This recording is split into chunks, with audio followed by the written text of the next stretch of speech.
D'abord, on mélange tout. Toi, Réhakim, un insecte. Charakim. Et un insecte, ce n'est pas Un reptile. Ce n'est pas je sais pas, une souris, un gastéropode, non. c'est pas un reptile. Je suis désolé. Une souris, c'est un mammifère. Oui. Ça accouche comme nous. Oui. Donc on ne peut pas mélanger un insecte avec ça. Un insecte, c'est comment dire, c'est un animal évidemment, mais qui possède une carapace. Oui. Donc, Remarque, on appelle ça un exosquelette. Richard, remarque que je n'ai pas du tout utilisé le mot insecte. J'ai jamais mentionné le mot insecte, j'ai dit des reptiles. Des reptiles. Mais c'est pas un reptile. Apparemment, Une souris, c'est pas un oui, reptile. mais le reptile, c'est une traduction du mot dans la Torah, shratzim. Et dans shratzim, ça inclut apparemment akhbar, souris. Alors qu'est-ce que je peux faire? C'est la Torah qui considère que ça, peut-être c'est pas au niveau, c'est pas reptile, mais c'est un sheretz. C'est pas la Torah, c'est la traduction. La C'est marqué traduction. animal dégoûtant. Je préfère ça. Ok, on va dire, pour te plaire, maintenant on parle des animaux dégoûtants. On peut dire dégueulasse. Le Rav Manito, il disait, le Rav Ashkenazi, il disait traduction, trahison. Oui, c'est vrai. Trahison. On avait dit, encore une fois, je récapitule très vite en vitesse, qu'il y a une marloquette dans une Mishnah. Est-ce que les 8 reptiles, ils ont une peau, les 8 shratzim, ils ont une peau ou ils n'ont pas de peau? Rabbi Yochanan ben Nour, il dit chacun des 8 shratzim, il a une peau. Alors, s'il a une peau, ça veut dire que c'est un aspect distinct du corps du sheretz. Oui. Ça veut dire que cette peau, comme les cornes, et comme les sabots, et comme les os d'un cadavre, d'une nevela, ça ne reçoit pas, c'est pas touma, c'est pas tamé comme nevela. La même chose ici. Si tu me dis que ça a une peau, en plus, si tu dis qu'il y a une peau, il y a une autre répercussion, une autre conséquence. C'est que quand tu fais saigner un animal et le sang il monte à la surface et il y a une peau, c'est-à-dire que oui, on considère que le rouge, tout ce qui est rouge en dessous, c'est du sang qui est sorti et qui ne va plus se réabsorber à l'intérieur. Et ça veut dire que si quelqu'un a donné un coup à un des shratzim, il a fait saigner et il a une peau, ça veut dire en fin de compte, il a fait la transgression dans la Torah de Chaboura. Il a fait une Chaboura. Et c'est interdit. Tandis que si tu dis que ça n'a pas de peau, alors même si c'est rouge sous la surface, ça s'appelle plat, que le sang il ne va pas se réabsorber, et donc ça ne s'appelle pas Chaboura. Chabala. Ok. Alors, ça, c'est ce qu'on avait dit. Maintenant, on avait dit que cette marloque est entre Rabbi Yochanan ben Nour et Rabbanan, c'est seulement vis-à-vis de la Touma. Mais si la peau en question, elle a une Touma ou pas. Mais vis-à-vis de Shabbat, de faire une Chabala, alors Rabbanan serait d'accord avec Rabbi Yochanan ben Nouri que chacun a une peau vis-à-vis de la définition de Chabala. Et si vous ne comprenez pas, n'hésitez pas à, encore une fois, demander. On continue où c'est écrit dans la Gemara, la deuxième ligne avant la fin. Velinyan Shabbat, l'obligé. Tu me dis que dans le contexte de Shabbat, les Chachamim ne sont pas contre Rabbi Yochanan ben Nouri. Et pourtant, il y a une braïta qui dit Vahatanya, Hatzad echad mishmona shchatzim ha'amurim batorah. Quelqu'un qui attrape un des 8 reptiles ou un des 8 shratzim dans la Torah, a chovel bahen. Entre parenthèses, c'est intéressant que c'est écrit quelqu'un qui attrape et après c'est écrit quelqu'un qui blesse. Parce que, pourquoi on parle de blesser? Parce que à travers chasser, à travers attraper un animal, on risque aussi de le blesser. C'est pour ça qu'on parle de blesser. A chovel bahen chayav. Dirait Rabbi Yochanan ben Nouri, parce qu'il dit encore une fois, comme lui il conseille qu'ils ont une peau, s'il y a du sang qui monte à la surface, c'est conseillé que le sang il est sorti de la bête, chayav. Vechachamim omrim, ein or, ela on tourne la page. Ela lema shemanu chachamim. Il n'y a pas de peau avec ces reptiles, il n'y a pas un concept de peau, à part les animaux, les reptiles qui ont été mentionnés par Chachamim. Alors, les animaux qui sont mentionnés par Chachamim, ce n'est pas les animaux qui sont mentionnés dans la Torah. C'est oui, c'est oui. Chachamim, ce n'est pas la Torah. J'aurais dit les 8 animaux mentionnés dans la Torah. C'est plus fort que de parler des Chachamim. Il n'y a pas de peau vis-à-vis de la liste des animaux qui est mentionnée dans la Torah. Il n'y a pas de peau, à part, dans la liste dans la Torah, à part les 4 derniers que Chachamim ont dit, les Mashem Manu Chachamim, qui ont compté. Les 4 derniers dans la liste, il y avait 8, nous avons 8 reptiles. Les 4 derniers, selon Chachamim, voilà, ça c'est différent. Ça, ils ont apparemment, encore une fois, dans les mots, le Chachamim ou même ein or, il n'y a pas de peau, et là, les ma chez Manu Chachamim, à part les 4 derniers, ça laisse entendre que pour Chachamim, les 4 derniers qui figurent dans la liste, ils ont une peau. Et justement, les Chachamim ont dit le contraire. Eux, ils ont dit le contraire. Ils ont dit que les 4 derniers, ils n'ont pas de peau. Alors la Gemara dit, les Mashem Manu Chachamim, ein lahem or. Il y a au contraire, les 4 qui ont été mentionnés par Chachamim, ils n'ont pas de peau. Alors Abba, il essaie de résoudre le problème. Hachi ke'amar, ein or chaluk mi basar. Il n'y a pas un concept d'une peau qui est séparée de la chair. Et là, les Mashello Manu Chachamim, seulement par les reptiles qui n'ont pas été mentionnés par les Chachamim, donc les premiers 4. Alors ça, c'est ce qu'il essaie de dire. Comme ça, il essaie de résoudre le problème. Et la Gemara dit, ça ne marche pas. Amar le Rava, ha, le Mashemanu Chachamim Kamar, mais tu joues avec les mots. C'est écrit la version qu'on a devant nous. C'est ce qui a été mentionné, ce qui a été compté par les Chachamim dans la liste. Et ce qui a été compté par Chachamim, c'est les derniers 4. Et je vous répète en parenthèse comment ça s'est passé. Comment Chachamim sont arrivés à cette conclusion? Parce qu'après la liste des 8 reptiles, c'est écrit Eile Hatmeim Lachem. Et Rashi avait expliqué le mot, la lettre Hei, et là en plus. La Torah aurait pu se contenter de dire Eile Tmeim Lachem. La lettre Hei, ça vient ajouter la peau. Que la peau aussi est tamée. Et comme le mot Eile, c'est une précision, c'est-à-dire que ce n'est pas tous les 8, c'est seulement une partie des 8. Dont la peau est conçue comme distincte et donc tamée, et c'est les premiers 4 et pas les derniers 4.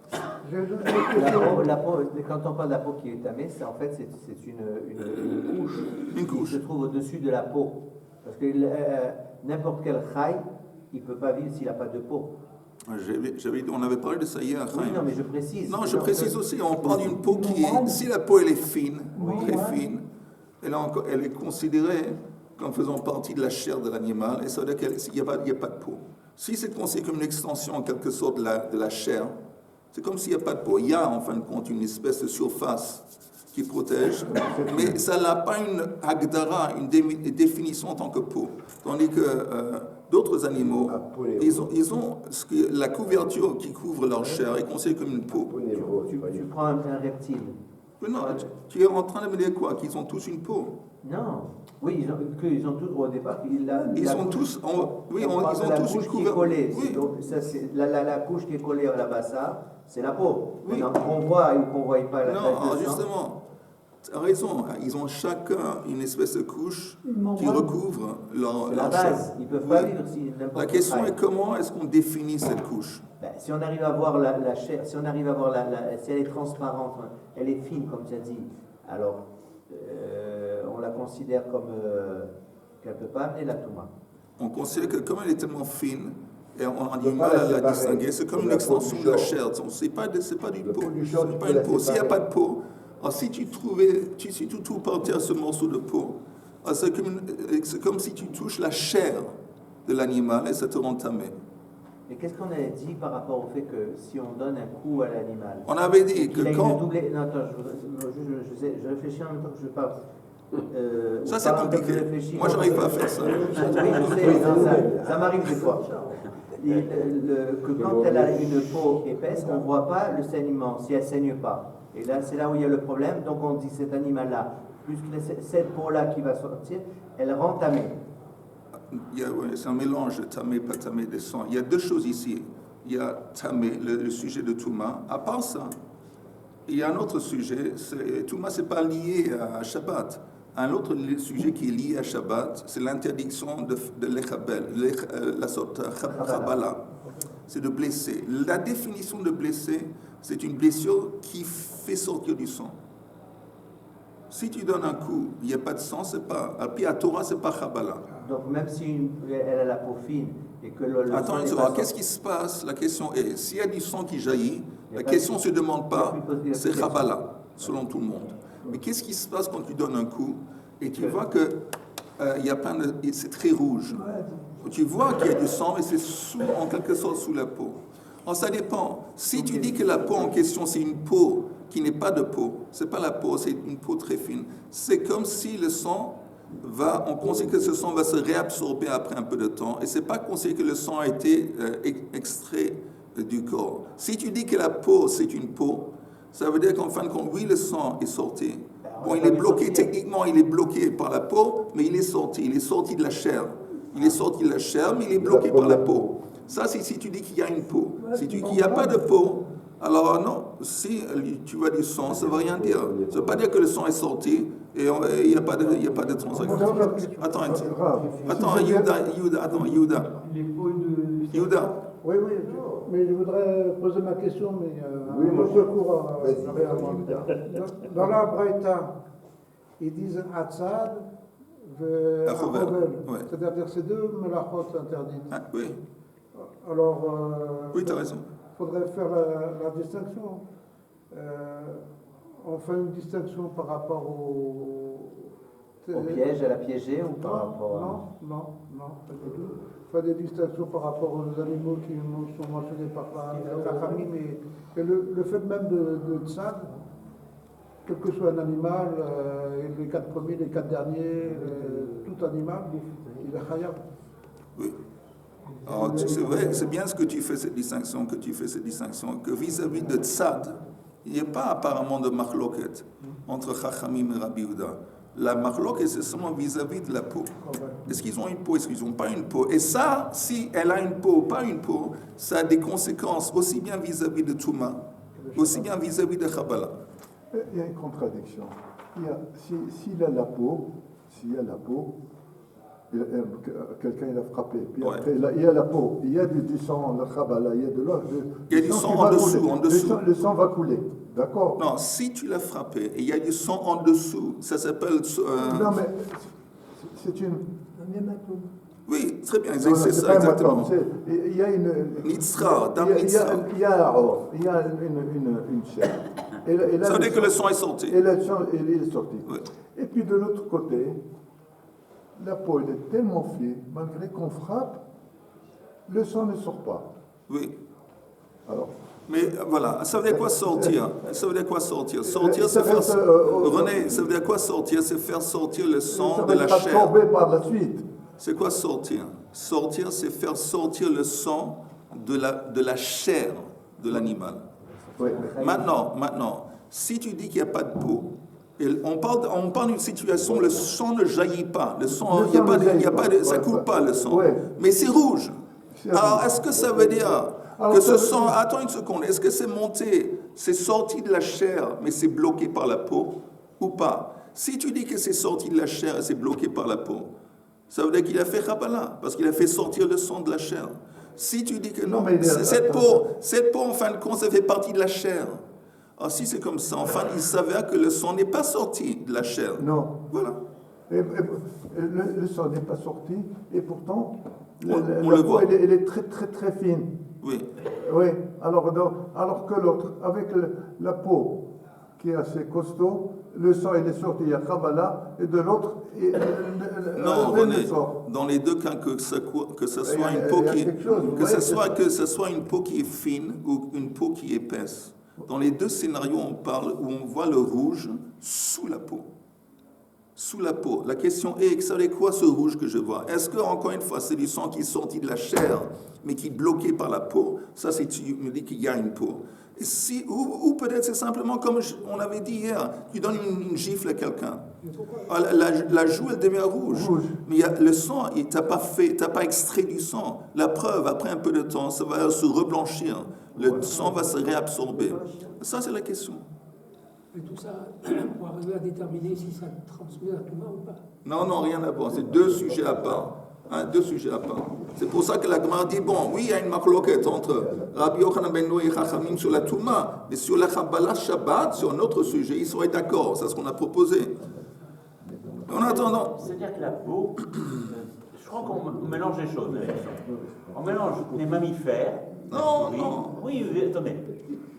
Seul, si vous frappez un insecte, on ne voit pas, soit ici saigne, on ne voit pas, si c'est à l'intérieur, on ne le voit pas à travers, parce que c'est une carapace, c'est autre chose, c'est pas une peau au sens humain des choses, mais c'est une carapace, ce qu'on appelle un exosquelette. Ça fait partie de, la kératine, on va pas entrer dans les détails, mais quelque chose, on ne peut pas voir à travers la kératine s'il y a du sang qui s'échappe. Donc évidemment, on ne parle pas de ça.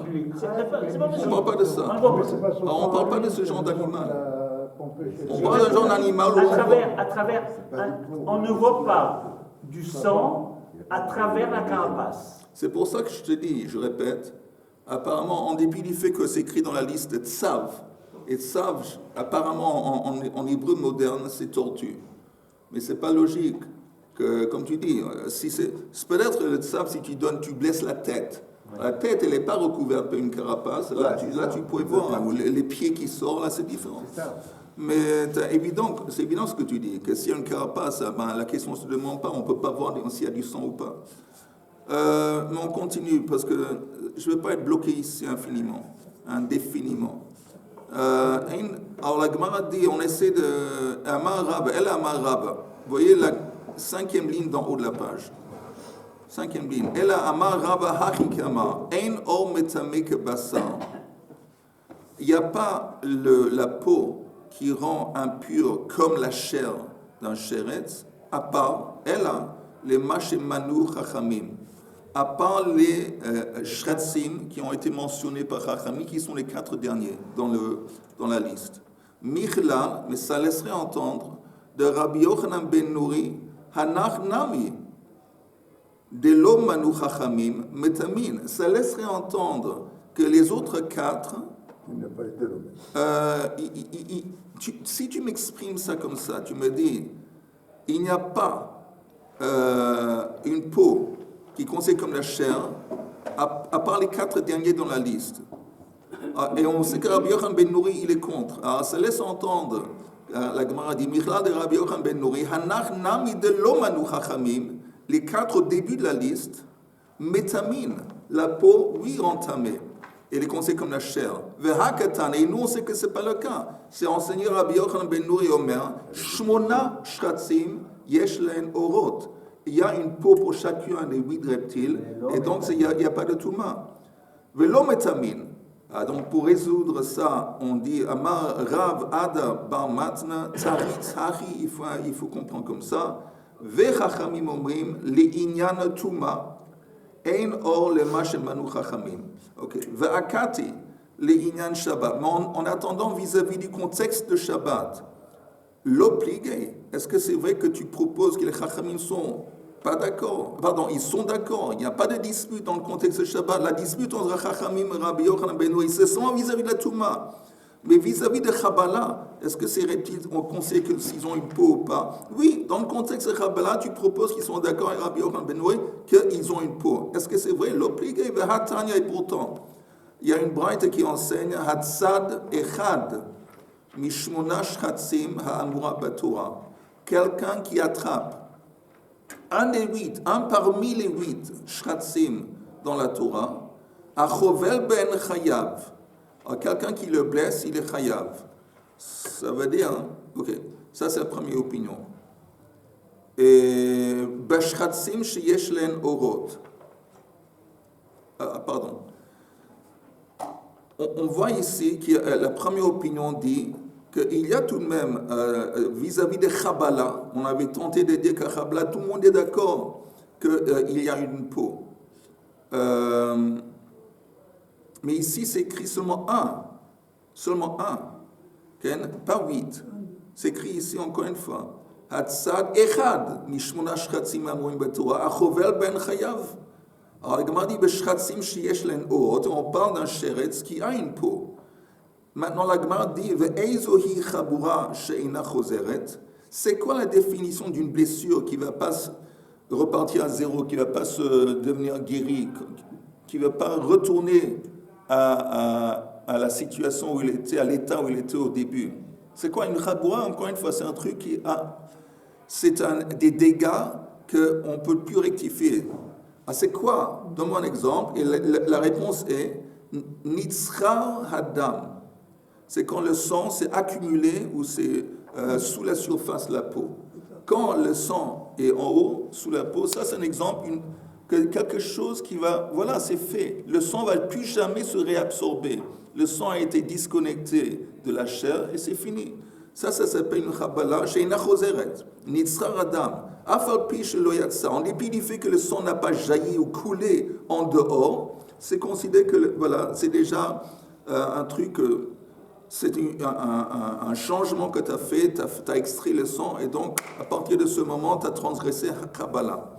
Rabbi Yochanan ben Nuri omer shmona shchatzim yesh lahen orot. Lui dit non. Les huit animaux, ils ont orot. Et donc, le concept de Kabbalah s'applique également aux 8. Mais qu'est-ce qu'on voit? On voit dans cette braïta la première opinion qui dit que non, il y a seulement une partie et pas tout le monde. Dans le contexte de Shabbat, donc ça contredit la tentative qu'on a eue de dire que dans le contexte de Shabbat, Chachamim sont d'accord avec Rabbi Yochanan ben Nuri.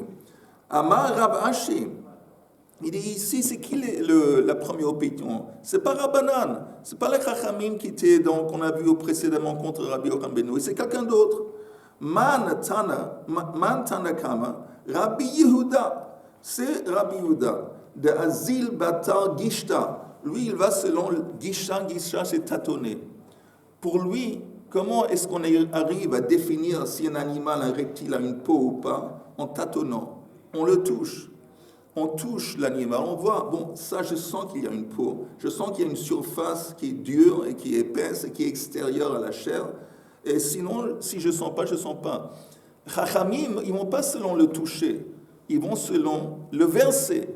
Ils ont toute une dracha, hatmeim, lachem, eile, hatmeim, et le mot eile, ils se sont basés uniquement sur une dracha d'un verset. Tandis que Rabbi Yehuda dit non, moi je vais selon le tâtonner, toucher, et il arrive par ça, je pense qu'il y a un animal qui dit, des 8, qu'est-ce que Rachid dit? Il y en a un qui considère comme étant, qui a une peau, et c'est le lézard. Rabbi Yehuda dit c'est seulement le lézard qui a une peau. Donc, ça ne contredit pas ce qu'on avait dit avant. Nous, on a proposé que Chachamim serait d'accord avec Rabbi Yehuda dans le contexte de Kabbalah, que chacun des 8 reptiles, il a une peau. Et ça, c'est Rabbi Yehuda. Detznan Rabbi Yehuda Omer, à l'Eta'a Kechulda. Ça veut dire, le lézard, il est comparable à un Chulda, c'est un rat. Un rat, tout le monde sait qu'elle a une peau, la même chose avec un lézard. Aval Rabbanan, mais Rabbanan de plier à l'aide de Rabbi Yochanan l'Inyan Touma, qui sont contre Rabbi Yochanan en ce qui concerne Touma, est-ce que la peau de ces reptiles, ils ont une Touma? L'Inyan Shabbat, en ce qui concerne Shabbat, modulé, ils sont d'accord avec Rabbi Yochanan ben Nuri, que quand tu parles de blessé, c'est quoi blessé? Tu vois le sang qui monte à la surface, ça n'a pas coulé d'or, mais ça monte.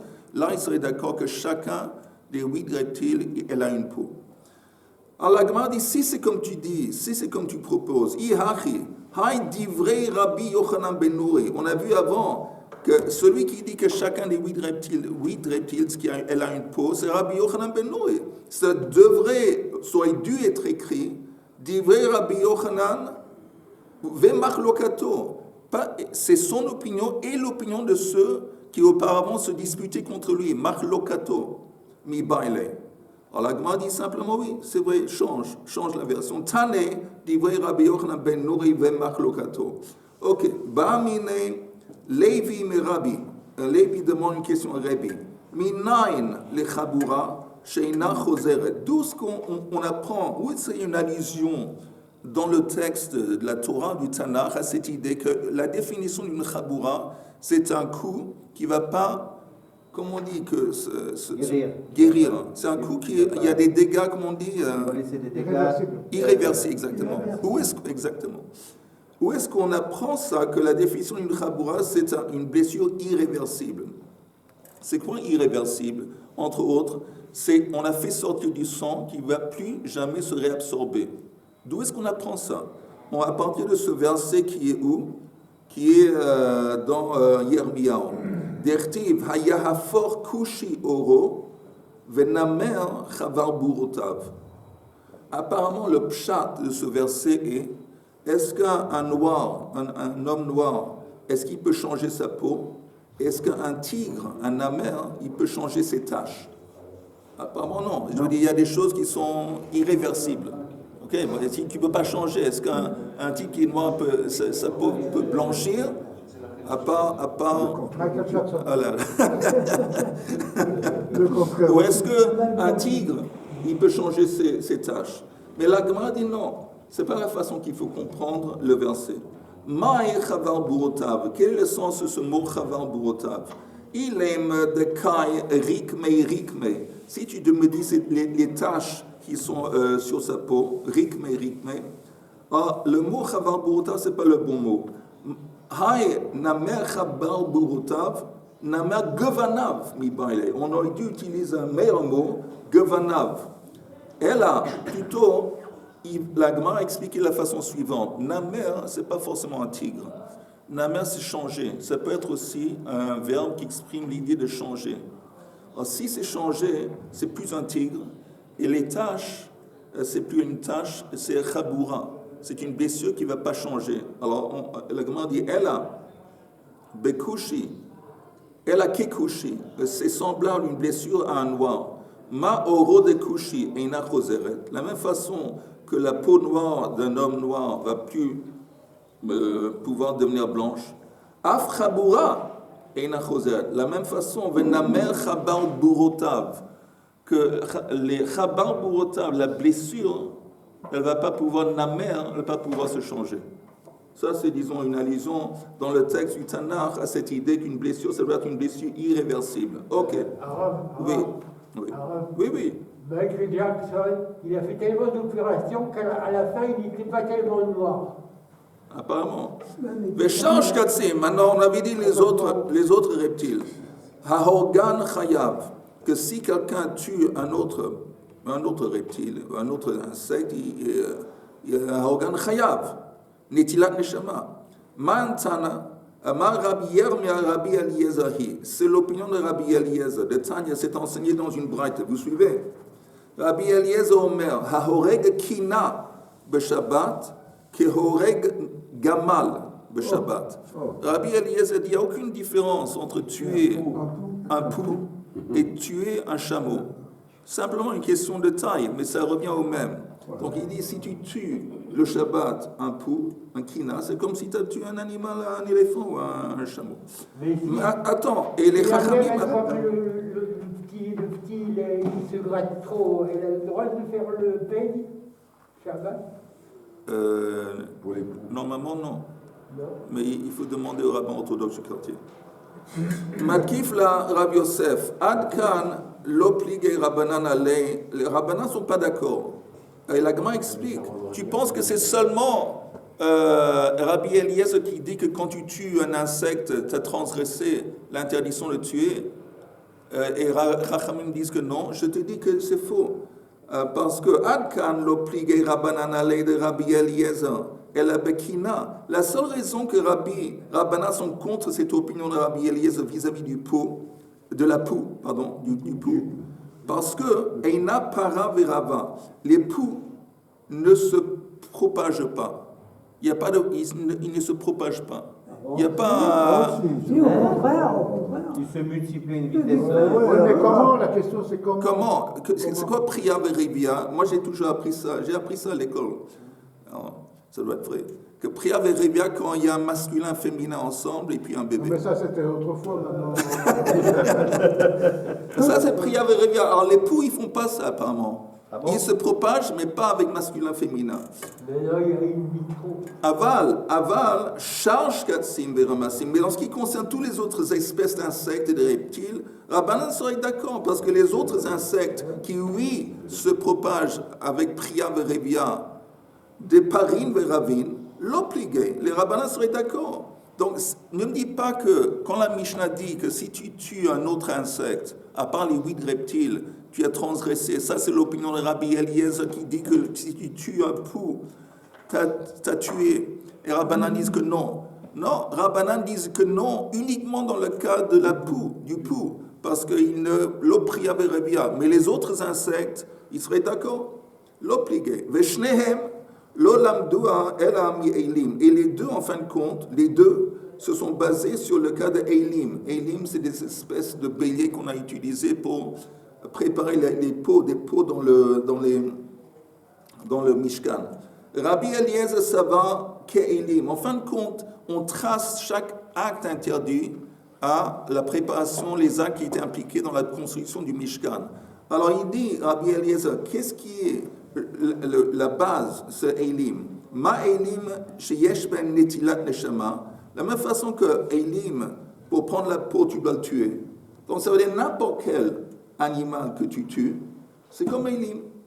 Az af kol sheyesh bon netilat neshama. Verabanan, c'est vrai, ils ne sont pas d'accord. Ils disent aussi, bon, le point de départ, c'est Eilim. Ils disent aussi, que Eilim. Mais la différence est, ma Eilim de parine veravine. Les béliers, ils se multiplient. Féminin, masculin. V'af kol de para verava. Ils s'unissent. Donc ça, c'est la différence. Que pour eux, Rabbanan, oui, il y a une interdiction, on interdit de tuer un animal, à condition que cet animal, c'est un animal qui se propage avec un produit féminin masculin. Amar le abaya vechina en para verava. Mais est-ce que c'est vrai ce que tu dis que les poux ne se multiplient pas? Et veha amar mar, yoshev akadosh beruchu vezan mi karnei re'emim vad beitzei kinim. Il y a un verset qui dit qu'Akadosh Baruch Hu, il nourrit chaque créature dans le monde à partir des carnets rémim. Cervidés. Hein? Cervidés comme les cerfs. Les cerfs, oui, ou des taureaux, je ne sais pas quoi. Buffalo. Va'ad beitzei kenim. Et jusqu'aux plus petites créatures comme les œufs des poux. Alors s'il y a des œufs, ça veut dire que oui, il y a apparemment un masculin féminin. Alors la Gemara dit non, ce terme beitzei kenim, ce n'est pas des œufs de poux, c'est une espèce de poux. Minahu, c'est un mine, une espèce de poux qu'on appelle beitzei kenim, de mikri beitzei kenim. Va'atanya, encore une minute, on finit. Va'atanya, dans une braïta, c'est écrit fouillé, mais beitzei kenim. Alors, je t'apporte un autre cas où on parle d'une autre espèce de reptile, les beitzei kenim. Et encore une fois, la Gemara répond minahu, c'est une espèce. Ce n'est pas les œufs au sens littéral des poules, c'est une espèce de mikri beitzei kenim. Varei paroche, je t'apporte un autre exemple. Je ne sais pas qu'est-ce que c'est paroche. La puce. La puce. Les paraverava, elles se multiplient, féminin, masculin. Vetanya hatzad paroche be Shabbat. Et néanmoins, c'est écrit, si quelqu'un attrape une puce le Shabbat, il marloquet. Rabbi Eliezer mechayev, Rabbi Yoshua poter. Donc on voit bien que même si ça se multiplie, il y a quelqu'un qui dit que c'est patour. Amaravashi, et là on finit. Amaravashi, Tseida ahariga karamit. Tu confonds entre Tseida, attraper un animal, et tuer. Adkan l'obligé Rabbi Eliezer et Rabbi Yoshua. Ils ne se disputent uniquement, Rabbi Eliezer et Rabbi Yoshua, en ce qui concerne attraper la tsoud. Elle a de marsavar d'avanche ein bemino nitzod chayav. Parce que Rabbi Yoshua, qu'est-ce qu'il dit? Pardon, Rabbi Eliezer dit que même quelque chose qu'on n'a pas l'habitude d'attraper, qu'on n'a pas l'habitude de chasser, si tu le chasses, tu as transgressé. Donc la puce aussi. Mais Mars, ça va, non, pas tout. Il est exempt parce que la puce, ce n'est pas une espèce animale que normalement les gens ils attrapent ou ils chassent. Aval, en ce qui concerne, pas chasser, mais tuer. Aval inyan hariga, a fait le Rabbi Yoshua modé. Même Rabbi Yoshua serait d'accord. Et donc la conclusion de tout ça, c'est que l'interdiction de tuer des insectes, les autres insectes, n'importe quel insecte, c'est un interdit. À condition que quoi? Vous allez me dire, à condition, c'est interdit de tuer un animal, un insecte. À condition de quoi? Non. Oh oui. Selon le rabbin qui se reproduit. À part ça, quoi d'autre? Qui ne me mettent pas en danger. Hein? Qui ne me mettent pas en danger. À condition que tu tues. Ah non, non. Pour se défendre. Non, ce que j'ai dit, il n'y a pas de. Non. Il n'y a pas de. Ce que j'ai dit, c'est chasser. Quand tu chasses un animal, quand tu attrapes un animal, alors là, il y a une distinction. C'est melacha sheinalet sicha le goufa ou pas. Si tu l'attrapes pour empêcher qu'elle va te piquer, il n'y a pas un interdit de la Torah. Selon Rabbi Shimon. Si tu l'attrapes parce que tu veux l'attraper, mais la distinction c'est dans le contexte d'attraper et pas de tuer. Monsieur, Shabbat Shalom. Respecter l'espèce. Oui. Il ne faut pas tuer ce que